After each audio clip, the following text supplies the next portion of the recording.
Do you want to create a numbering system on Excel? Here are the three easiest ways to go about it. Hi, my name is Josephine. Let's get right into it. Here on my worksheet, I have names of students and the states they come from. And I would like to number each row. With the first method is the autofill method. You start by typing the first two row numbers into your column. Select them, click on the lower right corner of the selected cells and drag down. Excel will autofill the rest of the numbering system for you. This method is good, but it has some few drawbacks. The drawbacks are: number one, if I delete a row, let's take for instance, I delete row number 8. I'm clicking to delete it. You see the numbering system will be out of sequence. See, it has jumped from 7 to 9. Instead of 8, it has jumped from 7 to 9. Another drawback is if you have a very long list of data, it can be challenging to drag all the way down to the last number. So this is good, but these are the drawbacks you may encounter. The second method is a double click method. You type the first two row numbers, then you select them. Then you see these dots here at the lower right corner of your selected cells. This dot here, double click on it, and Excel will autofill the rest of the row numbers for you. This method too is good. It's actually great for long list. If you have very long list of data, instead of dragging down, this method is great.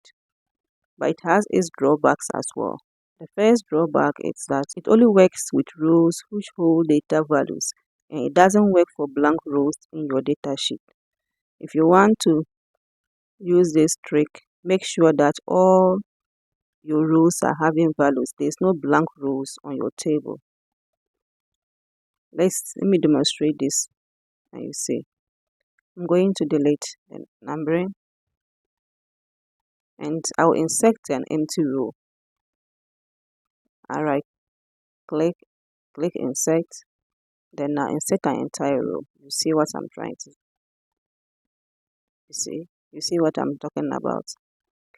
As I've inserted the row like this, I'm going to use a double click method again, and you see I'll type the first two row numbers, select them, and then I'll double click again.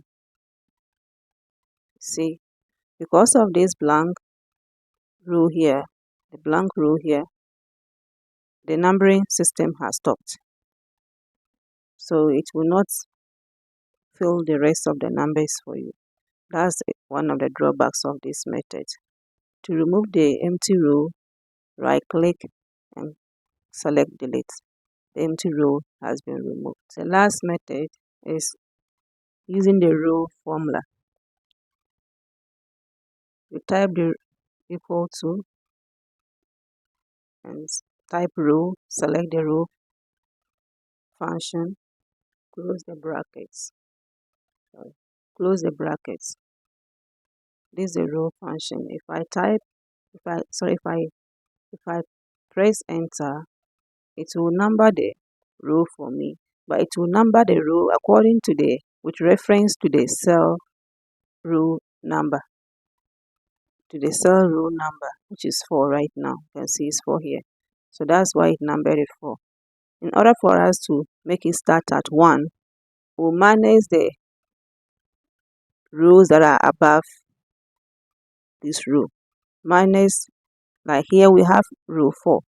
It's on row 4 that this cell is at. So we'll look at how many other rows are above this row 4. 3 rows are above it. So you minus it. You minus 3, you press enter. See now, it's starting the numbering system at 1.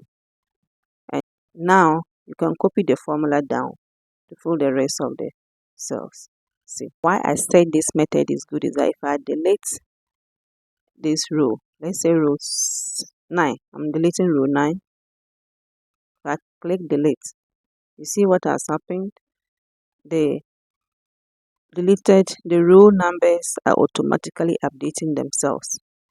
Instead of the first two methods where it would still be showing, it will jump maybe from 7 to come to 9. This one, it has auto updated itself. All right, these are the 3 methods I wanted to show you. If you find this content helpful, kindly subscribe and click on the like button. Thanks for watching. See you soon. Bye.